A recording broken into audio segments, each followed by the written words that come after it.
Plugged in Church. It's Dusty. I just wanted to show you a little bit of what my rig is like for Sunday mornings, as we were talking about in-ear monitors this week and just different monitoring options for your church. So what I'm running is just the A16 II Aviom with all of our different stuff set up to that.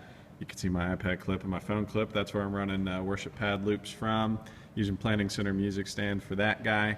But if you look down here from my Aviom, I'm actually running to this Shure wireless unit. This is old school Shure wireless unit, running to my belt pack for me, and just like Eric had mentioned, Westone AC2s. And then I do have a wedge that's pointing at me, but you'll notice it's kind of off axis to the room to prevent a lot of bounce back, and not everything's running to it. It's just a little bit of low volume guide for me, a little bit of ambient, so I can constantly keep one ear out and listen to the congregation without losing time or things like that. So everybody else, you get to see some pastoral illustrations this week. Everybody else is just running an Aviom on their music stand. And we also have an old Clavinova here. This guy's running a wedge because you do get so much audio from the Clav itself. But everybody else, including guitar stand here, bass stand here, and also our drummer, all using Aviom. So that is the sanctuary setup at Quest Community Church. All right, Plugged in Church, it's Dusty again. I'm showing you what our monitor setup is for our youth worship space. Also doubles as our children's worship space. So let me turn the phone back around. I'll show you what we're doing here. We are not running Avioms in this space, but everybody is on some sort of personal in-ear monitor. In our drum cage, one of our amp units, let's see if I could get to it. It's kind of a little bit more of a cluttered space here. Lots of people using it, but we do have a Rolls headphone amplifier in there, and then just a set of Sony over-the-ear headphones for the drum kit.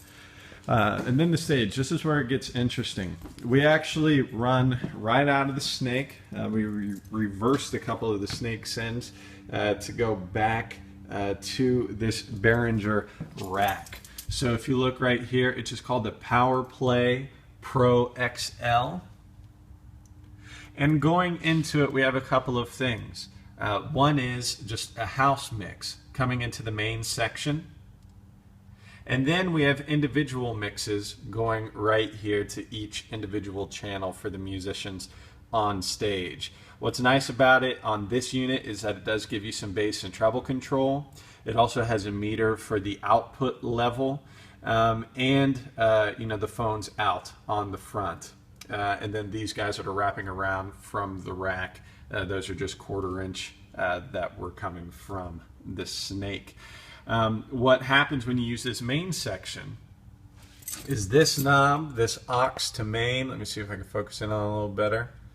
The main, if they turn to the right there, they're just getting more of the house mix. If they go to the aux, they're getting more of their mix, which typically has obviously a little bit more of them in it.